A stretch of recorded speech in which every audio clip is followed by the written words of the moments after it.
Thank you very much, Link, and thank you very much for everyone showing up this afternoon. Those were very generous comments, and I'm honored to be here today at the Stimson Center, an institution named for and inspired by a man who helped guide the nation through some of the most difficult challenges that we have ever faced. And an organization that I remember calling upon for guidance and assistance on many occasions, particularly when I was working for Sam Nunn, who I had the pleasure to work with for about 17 years. And I remember spending at the old offices north of DuPont Circle many a day talking to Barry and Mike and a team of experts on proliferation issues, loose nukes, chemical and biological warfare issues. So it's a great institution, and it's an honor to come back here. And this is only basically the second time I've been to your new offices. It's fantastic. Little did I know 2 months ago, approximately 2 months ago, when Lynn and Link and I got together and talked about this, how good Stimson was. And it really is today I realize how good they are. 2 months ago, when we picked this date out of the blue, little did I know that it would be the week, Afghanistan week, that a certain president from a certain country would be in town. I remember conversations along the line, Ellen saying, oh, it's just going to be an informal gathering, just a few of us will get together, and here I see C-SPAN and a lot of faces of people I know both in and out of the government and the rest of the think tanks. So I knew, Lynn, you were good. I knew your background, but I didn't know how good you were till today. So all kidding aside, it is a pleasure to be here and talking about what really is a very important subject, no matter what day of the week and what week of the month or year it is. Henry Stimson reminded me a lot of Sam Nunn. And it was a pleasure working for Sam Nunn. But like Henry Stimson, he has a long, or Sam still does, have a long and illustrious career of public service. But Henry Stimson did, and he approached it in the same way Sam did, and that is in a very practical and non-partisan manner. I think if Mr. Stimson, Secretary Stimson, was alive today, he'd be taking the lead with his trademark judicious approach to the issues of Afghanistan. He would be studying, he would be analyzing the challenges we now face in Afghanistan. Now, he probably, if he was asked to speak this week or asked to take on the role of the cigar, as I was by the White House, probably wouldn't have taken it. But I'm no Henry Stimson. In all seriousness, the position I was offered back in June as the Special Inspector General for Afghan Reconstruction is both a challenge and an opportunity of a lifetime. And it's one topic I'm excited to talk about, and I'm excited to be here this afternoon to talk about our issues. The conflict in Afghanistan is quite arguably our foremost foreign policy issue and challenge facing us today.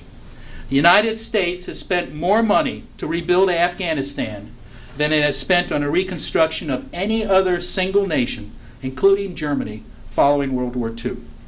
In fact, we spend about $28 million a day, every day, to rebuild and reconstruct Afghanistan. The nearly 90+ billion we have already appropriated for Afghanistan relief and reconstruction is designed to build and strengthen the Afghan national security forces, promote self-governance, and foster economic development. It is my job, and the job of my nearly 200 auditors, investigators, inspectors, and other professional staff, to make certain that this money is spent wisely, effectively, efficiently, and protected from waste, fraud, and abuse. To help you understand the challenges we face at SIGAR, and that my sister inspector generals face in their role, as well as what our country faces in Afghanistan, let me start by telling you a little story. A story about one of our inspections and audits. In the far north of Afghanistan, bordering Tajikistan, is Kunduz province. Although initially one of the more peaceful parts of the country, In recent years, Kunduz has seen an increase in insurgent activity. It is also the site of a major NATO supply route. So maintaining security and safety of that province is critical to our national security interests. In 2008, accordingly, the Department of Defense obligated over $70 million to construct an Afghan National Army garrison there that would house 1,800 Afghan National Army troops and their advisors. This was a multi-building garrison, and it was supposed to be completed in June of 2009. But in April 2010, it still was not completed. To make matters worse, the construction had completed had major problems. Roofs were sagging or collapsing because the contractor had used improper welding and priming techniques. Worse yet, the site was constructed on unstable soil. And because the contractor had not adequately prepared the site and stabilized the soil and constructed proper foundation, the buildings were collapsing. They were literally sinking into the ground, causing structural failure and making them unusable. In 2010, we inspected this site. We found the problems and we told the Defense Department to fix it. They promised to do so.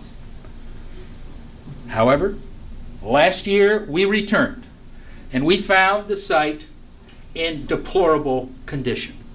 Although some structures had been fixed, the underlying problems of the collapsible soil had not.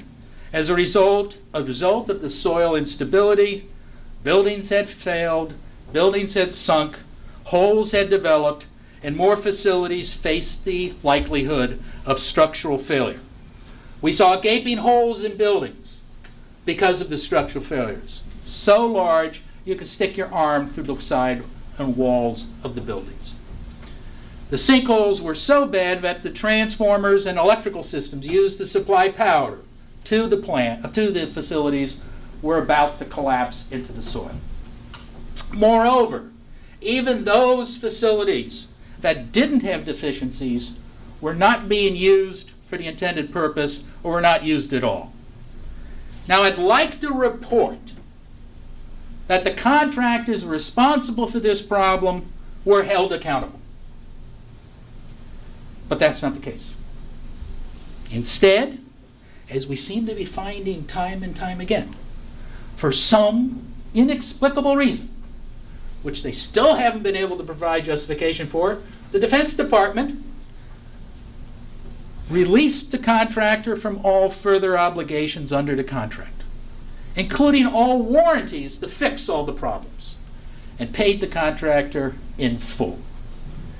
Now, I tell you this story not because I think the reconstruction effort in Afghanistan will rise or fall, succeed or fail on what happens with one Army garrison base in one small province in Afghanistan.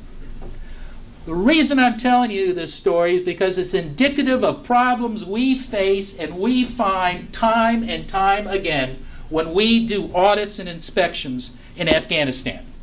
And the problems that we found at Kunduz are indicative of larger problems and indicative of core causes of the problems we have found in Afghanistan. And that's what I want you to talk to you about today.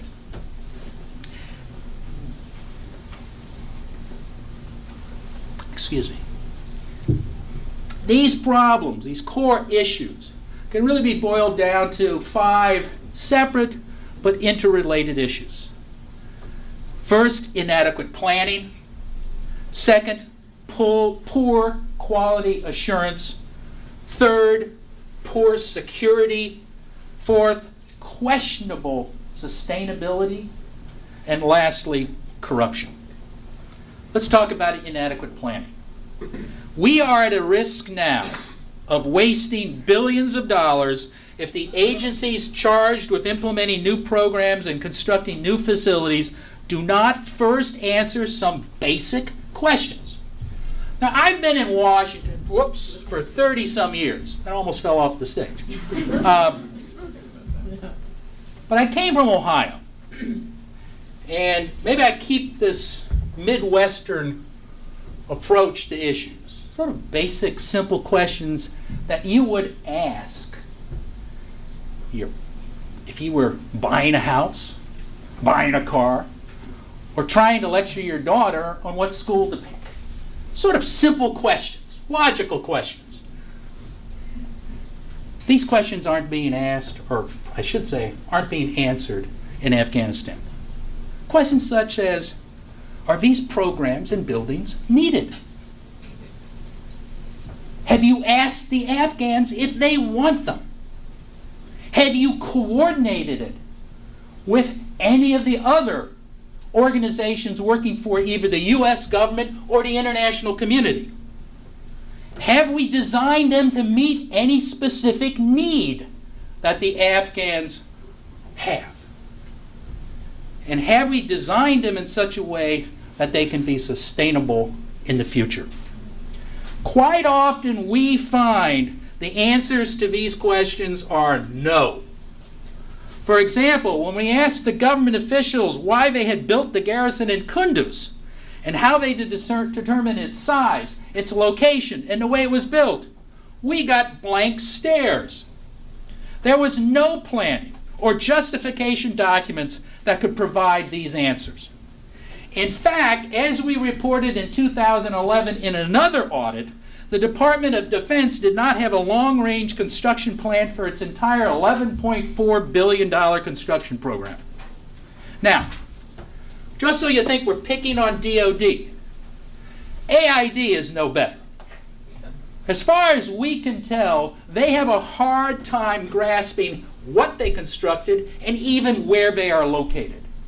And I would ask you to go to our website in the next month or two. You're going to see a very interesting audit. If the findings are, as I believe they are going to be, we're missing a number of buildings that we thought we had built in Afghanistan. I don't know where they went, but maybe they were never built. The second issue that we are facing has to do with quality assurance. It is our job as the SIGAR to conduct oversight of the reconstruction effort.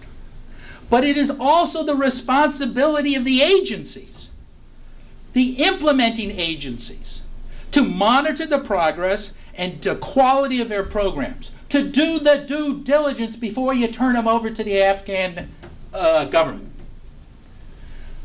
We are unfortunately finding that agencies often fail to fully implement their quality assurance programs.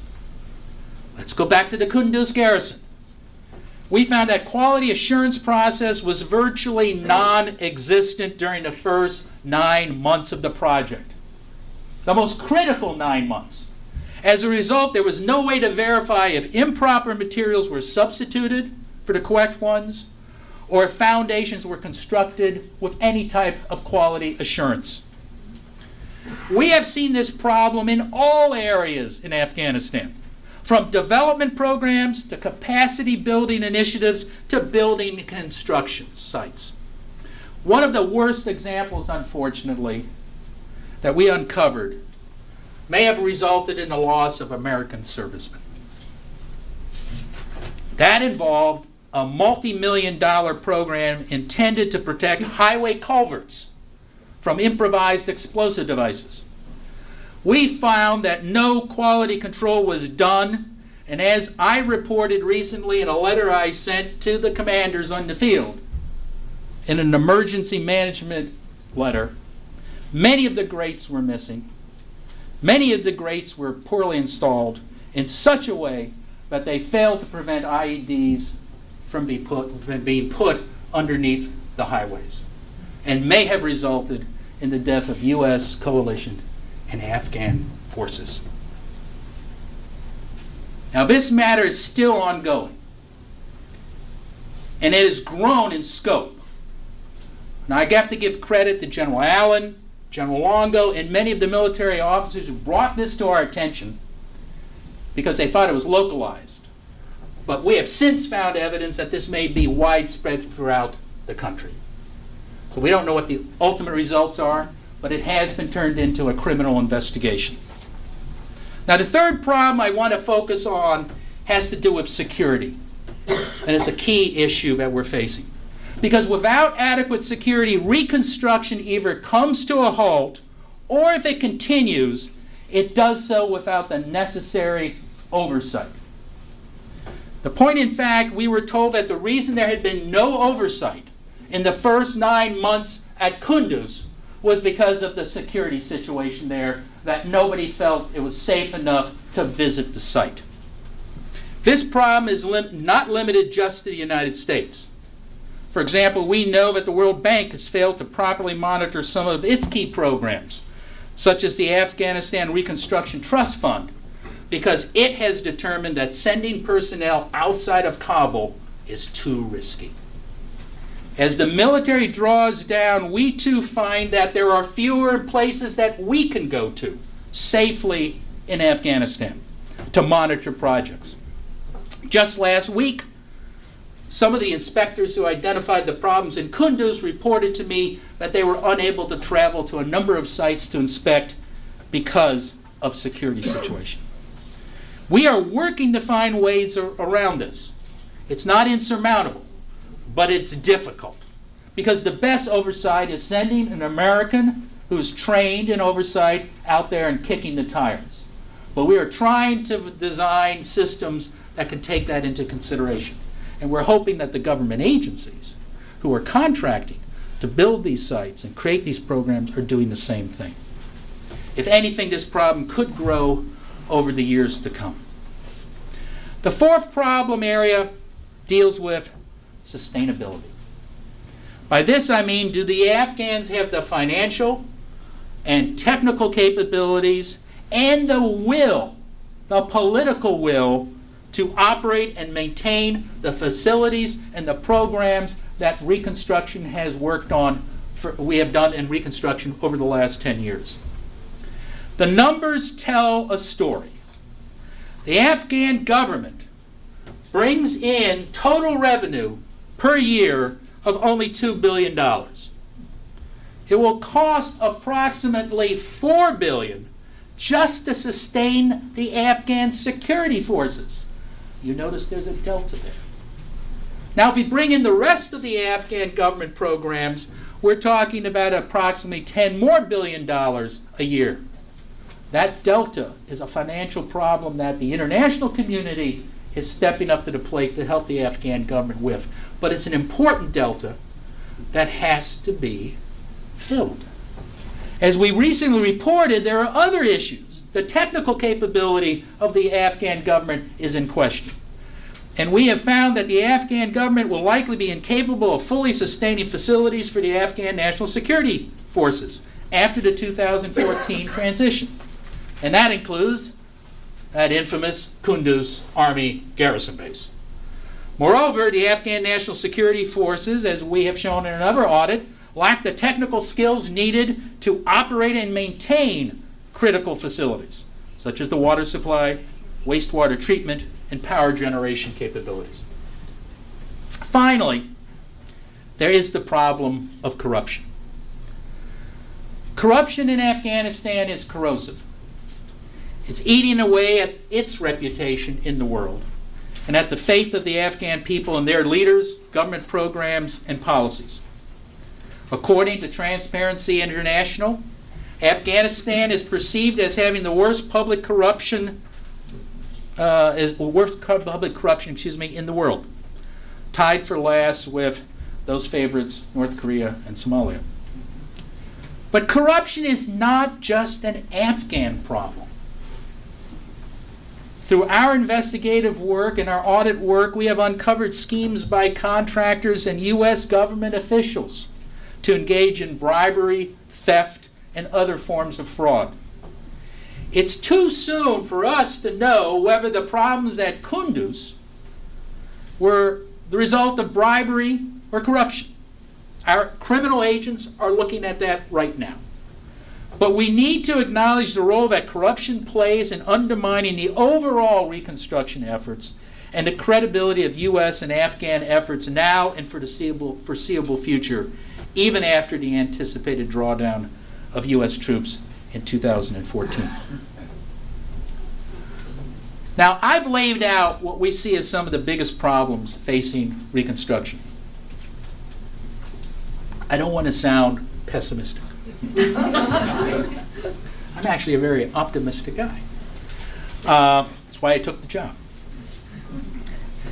I want to talk about how we at SIGAR, and how I think the U.S. government is going to address those issues, and why SIGAR is actually unique and has a unique position to really make an impact on the problems I just identified. Now, first of all, just so you know, SIGAR is the only agency in the entire United States government. My little 200-person outfit is the only agency that has just one sole mission: to protect and promote the effectiveness of reconstruction in Afghanistan. Everybody else has got multiple missions. We only have one. And that's good, because we can focus our attention solely on that important mission. Although SIGAR is a temporary agency, in all possibilities it will be around after 2014 troop drawdown, because it deals with the amount of funds obligated, so we should be there. SIGAR is the only agency that's given the authority and empowered by Congress to look at projects across government lines. We're not limited like the AID Inspector General to aid programs or state for state or DOD for DOD. We're specifically instructed by Congress to look across the government. If you do reconstruction in Afghanistan, we can look at that program. We also have unique hiring authorities. In essence, everyone who works for me works at will. So I can hire and also remove employees based upon specific needs and need requirements. All of our employees have to sign up for the possibility of working in Afghanistan. So it's a unique crowd that we bring. We also have, as a result, the single largest oversight presence of any U.S. government agency in Afghanistan. We have approximately 60 people on the ground right now, including the largest cadre of auditors and criminal investigators, more than any other IG, more than the FBI. But it's not just our size and our mandate or our unique authorities that's important. It's how we and how I view our mission and how our agency views that mission. When I joined SIGAR, I made it clear on the first day I got there that you should view this as a mission, not as a job. And if you viewed this as a job, if you viewed it as a place to retire in place, you should leave. Because I only wanted people, and the term I used, with fire in the belly. Because we have a limited amount of time to do good in reconstruction in Afghanistan.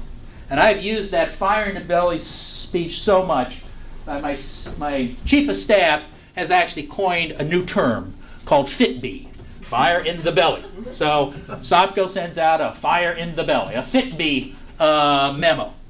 And you know something? It's worked. I am proud of my 200 agents, auditors, and investigators because they all have that fire in the belly. They could work elsewhere, and some of them are working in some of the worst conditions. They are working in conditions as bad as our military is in Afghanistan, because many of them are housed in the same facilities. They're embedded with them. But they take that mission because they believe in it. And that's the difference with SIGAR. And that's why I think we can make a difference. Now, I also told them that we are going to be fair, we're going to be aggressive, but we're going to be relevant.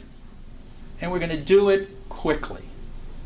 Because as the security issue changes there, if we're going to make a difference, we have to do it soon. This means that we're going to employ traditional IG methods, but we're not going to stop there. Instead, we're going to explore new innovative ways of conducting oversight. Some examples of those are that we have the most aggressive suspension and debarment program in the Inspector General community. We have recommended 206 entities and individuals for suspension and debarment since this program was launched, far more than any other government agency in Afghanistan. And this has included 43 individuals and companies identified as having actively supported insurgent groups. Now, unfortunately, not every agency in the U.S. government has the same fire in the belly. So many times when we refer companies or individuals for suspension and debarment, those referrals are not acted on expeditiously and as quickly as we want. So if we have proposed granting SIGAR or the theater commanders independent suspension and debarment authority that could allow us to get rid of bad actors as soon as we find them. We are also working more closely than any other law enforcement agency with the Afghan police and prosecutors to get Afghans charged, tried, and convicted in Afghan courts for bribery and corruption. Now remember, this may sound odd to you. Why aren't you using it in U.S. courts? But in Afghanistan, unlike in Iraq, where U.S. contractors were predominant, the U.S. government promoted an Afghan First initiative, which emphasized prioritizing contracting with Afghan-owned and operated companies.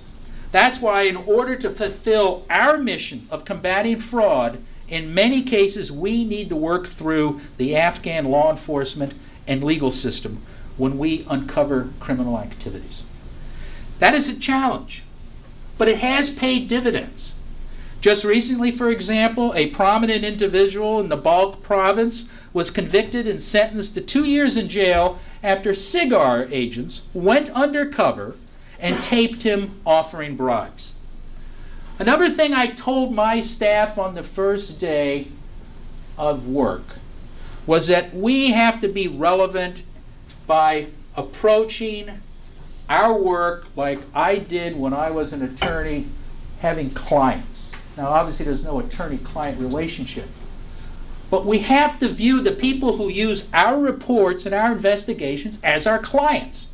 If what we produce is not used by the commander in the field, or the State Department, or the AID administrators, then we have failed. They are our clients. If our audits are not relevant to Congress, the congressional committees, who are our clients, for them making decisions on appropriations or authorizations, then we failed. If my criminal investigators produce investigations that the Department of Justice does not take the trial, then we fail. So I emphasize to them is you have clients and you have to produce reports and you have to produce investigations that are useful to them. So the first thing I did, within a month, I went to Afghanistan and talked to the generals, talked to the ambassadors, went around town and talked to the State Department, the Defense Department, and spent a lot of time up in the hill talking to the various congressional committees and their staff. I'm glad to see one is here today. Oh, where is he? He was there. About what they needed and what we were doing or not doing to support them in their mission. I hope and I think it has succeeded. You know, the other thing I did, and to some I think it may have appeared odd, was I also reached out to another client. And that is the academic and think tank community. Because we don't have all the answers. And that's one of the reasons why I came here to talk to Stimson, and I've talked to people around the country, to see if the experts think we are doing the right thing in our audits, investigations, and our targets in Afghanistan. And I hope that worked, and that's one of the reasons why I'm here today to talk to many of you. Now, we at SIGAR need to get our job right. My team and I are committed to ensuring that taxpayer dollars are spent wisely and are protected from waste, fraud, and abuse. If we don't get it right, then those lives and that treasure that we have spent over the last 11 years will have been wasted, will have been spent in vain. Now that's something that I can give you a commitment today I and my staff will do everything in our power to ensure it does not happen. Thank you very much, and I look forward to answering any questions.